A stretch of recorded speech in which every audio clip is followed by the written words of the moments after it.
אני רוצה ברשותך יורם להציג בפניך את הסרטון שמתייחס לעתירה של עורך דין אפרים דמרי. יש לנו את הסרטון הזה בהפקה? אז בואו שימו לנו אותו בעניין המרגל הסודי, והוא שואל למה זה צריך להיות סודי. בואו נראה את זה ביחד. המדינה תזדעזע, אבל מה זה תזדעזע? נכנס יחד עם המרגל לאותו בסיס צבאי. יש אנשים נוספים ששיתפו פעולה, נחשפים למקומות הכי סודיים והכי רגישים בצה"ל. האזרחים האלה לא התחזו. כן, זה גרם נזק. נזק מאוד משמעותי. עורך דין שפטל, מה יהיה עם הסיפור הזה? כלומר, מרגל היה... הסיפור הזה לא ייחשף במלואו, לפחות ב-20 שנה הקרובות, מהטעם הפשוט. הסיפור הזה חושף, וזה כבר תוך כדי המלחמה, מחדל נוסף, מחריד, שיסודו בפיקוד העליון של הצבא במטכ"ל, שמזמן אין שם אלופים, אלא כמעט אך ורק בגנרלים. תחשבו טוב מה יקרה אם מחר בבוקר ערוץ טוב יפסיק להתקיים. אנחנו מתמודדים היום עם הרבה מאוד פייק, והרפואה תבוא מהערוצים העצמאיים. רק הם יגידו את האמת, לכן אני מתראיינת בערוץ טוב. ערוצים אחרים טוענים שאנחנו הזויים, קונספירטורים. חבר'ה, קראתם את כתב האישום, חשפתי לכם את כתב האישום. תמשיכו לחשוף את הדברים האמיתיים, בלי צנזורה. יש רק דבר אחד שעומד לנו מול העיניים, הזהות היהודית של עם ישראל בארץ ישראל. אם אזרחי מדינת ישראל, הפטריוטים שאוהבים את המדינה, ייתנו לנבחרי הציבור שלהם את התחושה שערוץ טוב, ערוץ 14 וגלי ישראל הם כלי הביטוי האמיתי שלהם, בסופו של דבר גם חברי הכנסת יבינו שזהו הנתיב שבאמצעותו הם אמורים לפנות אל הציבור. אנחנו כמעט לבד במערכה התקשורתית המונהגת על ידי מהנדסי תודעה של רעיונות השמאל הקיצוני והפרוגרסיבי. אז האזרחים צריכים להקשיב לערוץ טוב ולערוצים שפויים שלא לוקחים חלק במיצג הנוראי הזה של תעמולה תבוסנית בזמן מלחמה. דווקא זה שכל כך תוקפים את הערוץ הזה, זה סימן טוב, סימן שהוא מתחיל להיות משמעותי. לחצו על הקישור כאן מתחת לנגן ותעזרו לנו להמשיך לעשות את מה שאנחנו עושים כל כך טוב. ולכן בגיבוי כמובן מערכת המשפט, שמגינה ומזוהה לחלוטין עם הדגנרלים של המטכ"ל, ראה הבג"ץ שדחה את העתירה נגד המינוי העברייני והשקרי של הרב דגנרל הכושל הרצי הלוי, למרבה החרפה והבושה לרמטכ"ל. אדם שכל טיפת דם שנשפכה בשבת קודש שמחת תורה, ומאז ועד היום, כל טיפת דם ללא יוצא מן הכלל של טיפה אחת, יש לו מניות רבות בכך שאותה טיפת דם נשפכה.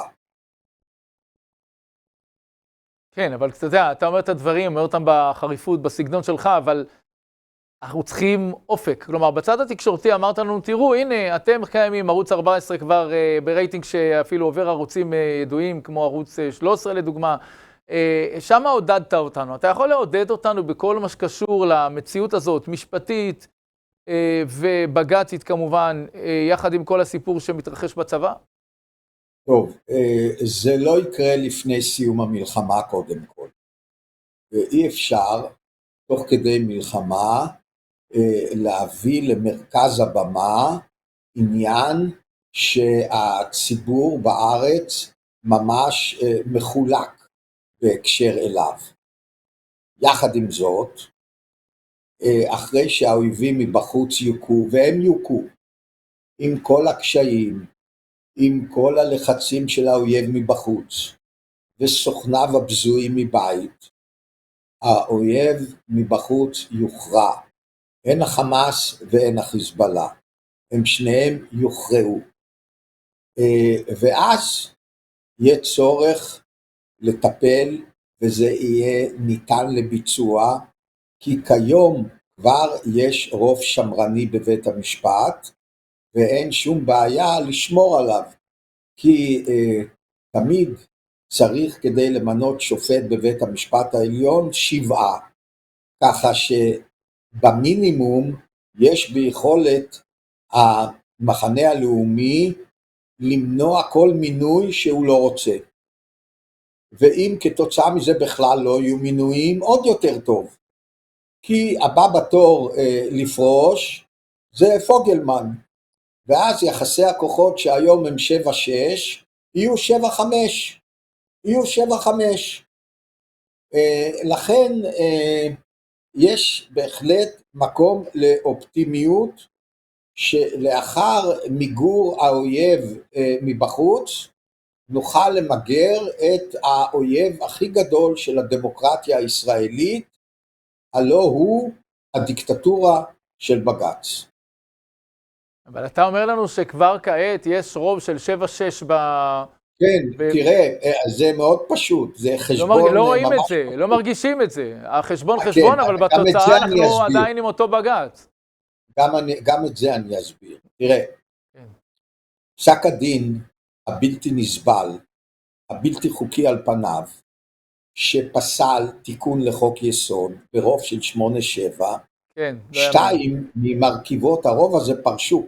כן, אומרת, את זה לא שאלתי, הבנתי לבד את הנקודה הזאת. אבל אחרי שהם פרשו, עדיין יש לנו פסיקות תמוהות. נכון, ואני אסביר מדוע. כן. כי יש ממלא מקום נשיא, שהוא הסמן השמאלי הכי קיצוני בבית המשפט העליון, הלא הוא השופט פוגלמן. והוא ממנה הרכבים שהוא דואג של השמאל הקשיח בבית המשפט העליון יהיה רוב בהרכבים שהוא קובע. ולכן יש לנו את הפסיקות שישנן. אבל שוב, לא לעולם חוסן, וגם על זה אנחנו נתגבר.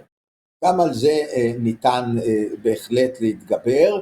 קל וחומר כשיחסי הכוחות יהיו 7-5 לטובת המחנה הלאומי. קל וחומר שזאת תהיה התמונה. מאוד מעניין וגם מאוד מדגיש את המאבק הגדול על מי יהיה נשיא בית המשפט העליון הבא. כלומר, לפי דבריך... כן, בבקשה. תראה, אני רוצה להקריא לך פה שאלה של שמעון אדרי. איך אומרים? אני מקריא אותה, אחד הצופים שלנו, שמעון אדרי, אני מקריא את השאלה כמו שהיא. משטרת ישראל וכל מערכת המשפט עובדים על פי החוק, משטרה עובדת על פי חוק סדר הדין הפלילי, תקנות תעבורה, בסדר. מדוע היועמ"שית לא? בבקשה. טוב, לא המשטרה עובדת בהנחיית היועמ"שית על פי חוק, לא הפרקליטות, שום דבר כמעט לא מתנהל פה על פי חוק כאשר יש היבט פוליטי להתנהלות. שום דבר. למשל, כולל בראש ובראשונה מי שלא מתנהג על פי חוק, זה הדיקטטורה של בג"ץ. כי עיקרון יסוד, באמת יסודי היסודות של הדמוקרטיה הוא העיקרון הבא. בעוד אשר האזרח יכול לעשות ככל העולה על רוחו, למעט מה שנאסר במפורש בחוק, לגבי כל רשות שלטונית, ואין חולק שבית המשפט העליון הוא רשות שלטונית, על פי כל מדע מדינה מוכר היום, מקובל היום, יש 3 רשויות שלטון, המבצעת, המחוקקת והשופטת.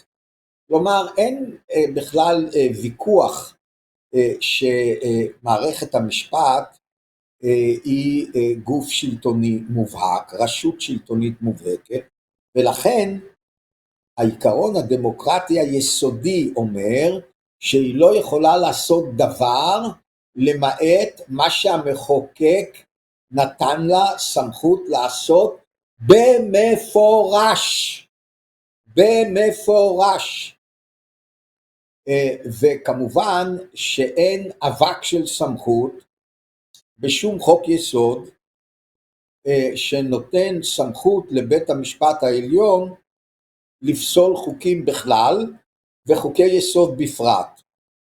לכן פסילת חוק יסוד שהיה תיקון לסוגיית הסבירות, שאסר לפסול מעשים של הממשלה ושריה בנימוק המגוחך שאין לו שום בסיס משפטי, שהוא לא נראה סביר בעיני הדיקטטורים של בג"ץ. המעשה הזה של בג"ץ היה בלתי חוקי בעליל. יתרה מכך, הוא היה גם מבחינת שופטי הרוב נטול יושרה כלשהי. הכיצד? פסק הדין ניתן כשהוא נכתב וכשהוא פורסם ששניים מאלה שמהווים את השמונה, את הרוב, כבר לא כיהנו בבית המשפט העליון, ועל פי חוק במשך 3 חודשים הם יכולים לתת פסקי דין בעניינים שהם דנו בהם. אבל זה חוסר יושרה קיצוני כאשר 2 שופטות מטות את התוצאה מול רוב שנמצא בבית המשפט שסותר את דעתם ביום מתן פסק הדין. זה חוסר יושרה מובהק. זה לא רק מעשה בלתי חוקי בעליל עצם פסילת חוק היסוד ללא אבק של סמכות. זה גם חוסר יושרה מובהק. כן, וכאן אנחנו באמת צריכים לקוות, כמו שאמרת, שהשינוי שהתחיל בבג"ץ, שהציבור לא מודע לו, פה אתה די חידשת לציבור, הציבור לא מודע למה שאמרת, שהשינוי הזה באמת ילך ויתקדם עוד ועוד. למשל, אני אתן לך דוגמה, אותו תיקון לחוק יסוד שנפסל, כן. אם יחוקק מחדש, כמות שהוא היה, מילה במילה, לא ייפסל הפעם. מעניין. לא ייפסל הפעם. זה מאוד מעניין. מאוד מעניין. אתה אומר, חברים, תחוקקו אותו שוב עכשיו, ואם יעשו שוב בג"ץ, אתם מנצחים. מאוד מאוד מעניין. נכון, אבל זה עובדה.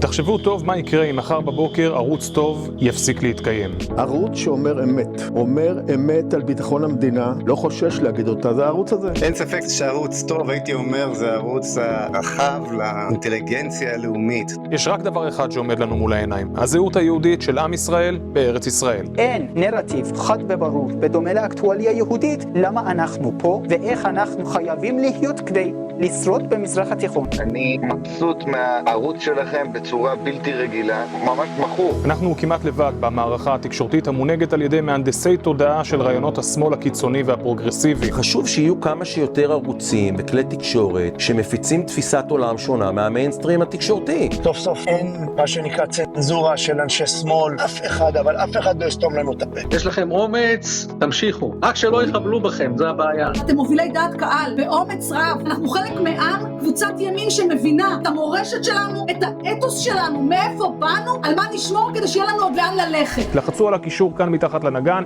ותעזרו לנו להמשיך לעשות את מה שאנחנו עושים כל כך טוב.